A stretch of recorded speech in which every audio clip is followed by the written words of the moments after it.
can't save humanity, and neither can the commander! But Armin can! So that was a lie.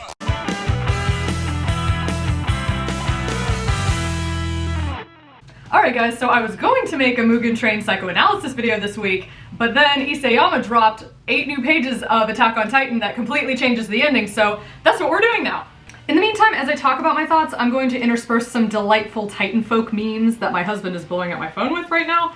This video is going to be a little less structured than usual because of how fast I'm making it. So first we'll cover what's in the new chapter, talk about how it does or doesn't fit in the canon, and then I give myself permission to rant. How's that? Obligatory manga spoiler warning.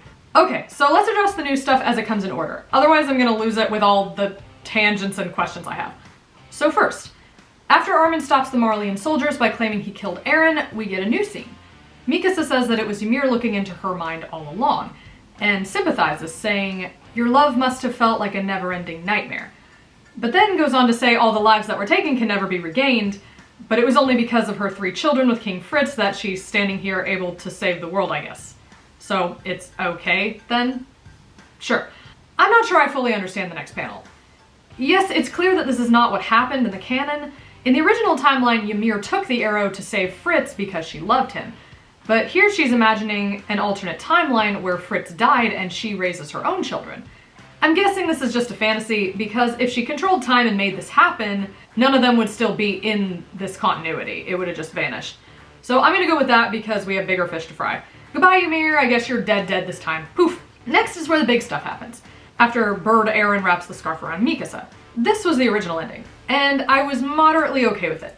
If you want to hear my full thoughts on the matter, as well as how I felt about the A&R, here's the link to that video I made 2 weeks ago.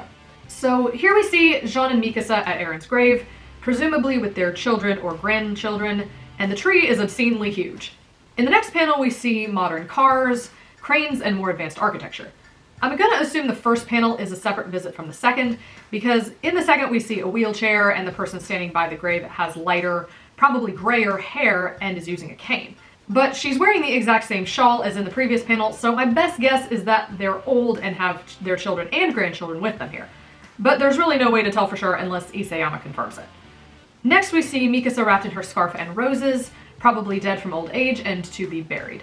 Followed by, well, not only evidence of the total modernization of parody, but then its complete and utter decimation at the same time.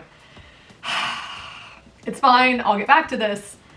Then finally in the rubble and overgrowth, a little boy and his dog stumble upon the base of the tree. Huge and gaping, mirroring the exact tree Ymir fell into 2,000 years ago. You know, I have a lot of thoughts, but this one element I kind of liked, until I thought about it more. I mean, if we're gonna go the continued mystery route, the unknown force behind the Titan's power potentially starting the cycle again, it's kind of cool. But here's the first point of my confusion. From a writing standpoint, I thought it made sense, because Eren's spinal cord did contain the worm, or hallucigenia, that gave Ymir her power. And this fusion happened in the past where Eren persuaded her to help him and his spine reconnected to his head after Gabi shot it off. At this point, Ymir was technically free and the big baddie worm found a new host in Eren. So if a piece of Eren's spinal cord were buried under that tree, theoretically the cycle could repeat itself. However, according to my understanding, Eren didn't have the Halu worm in him when he died. I'll show you. So when Levi beheaded Zeke in 137 and the rumbling stopped, Jean blew off Eren's head with the dynamite. This is when hallucigenia appears and reaches for Eren's head to reattach it. Reiner manages to intercept it, and it's now that Armin activates his colossal before it can reattach. And this effectively sends the Halu worm flying out of Eren. If this were not the case, why did Eren's form change? Without the worm, he looks like he should look. Just an amalgamation of the Titan shifters he's consumed thus far. So this is Eren's true shifter form without the Halu worm. He didn't actually need the worm to reattach his head anyway, because we learned from Reiner in season 3 that you can transfer your consciousness away from your nape if you concentrate real hard and have enough plot armor. Not to mention, Eren would be smart enough to use his Warhammer ability and put himself somewhere they wouldn't instantly think to attack him. In 138, we actually get no closure on what happened to the worm. Pike bit it, but it was clear that Reiner and Annie were still wrestling with it when we cut to Mikasa's dream sequence. And they were losing. getting chomped on by Titan Connie, Jean, and Gabi. That is the last we see of the worm, because then Eren is dead and we get all the flashbacks. And by the time we get back to the Alliance, they're all human, and any trace of the worm is gone. In all likelihood, Ymir did away with it when she took the power with her. Maybe they did kill it when Pike bit down on it, but it seems unlikely based on what we saw. Also, we never saw Eren reconnecting with it. He dies the normal Titan way. If you want to believe that that tree is huge because Eren's head was some top-notch fertilizer, I won't argue with you. But there is no worm under that damn tree, I'm telling you. If anything, the worm would have spawned a big old tree right where it was last seen in Marley. That I would believe. It could have burrowed itself underground in the crater Armin made to survive, or even slithered into the ocean to escape. But it's not where Eren was buried. Now, if you have any evidence to debate me on this, please do. I actually really want to hear your thoughts, so leave me a comment. I hope you can prove me wrong and that I can have some consistency here. Rant time. Now, besides that little writing hiccup, let's actually talk about my feelings on this ending. Freestyle tangent time. I'm gonna be honest, this new ending makes Eren and Armin look real bad. It's unclear by the phrasing exactly how far into the future Eren saw. He says, all I knew for certain was the end result of Mikasa being chosen. So that's pretty ambiguous, but it still kind of makes Eren look like a bit of a dumbass. Like, Eren, did you really kill 80% of the human race because you thought Ymir and the rest of the world would probably leave you alone after? Because that's stupid as f***. There's nothing noble about your sacrifice at all in that instance. So you mean to tell me that you were going through all of that and you can't even say with certainty it'll change anything? Like you didn't even think to look 100 years deep, bro? Did you just forget to do that while you were transcending time like a Chad? I mean, not to dog on Eren, it's possible he could only see so far, but it kind of defeats the tragic and poetic nature of his whole journey. Oop, you're still gonna be a lost civilization after 100 years. Guess Zeke's euthanasia plan was right. It ended up being a much more humane and utilitarian idea. Man, that is one big sucker punch to the gut to realize, isn't it?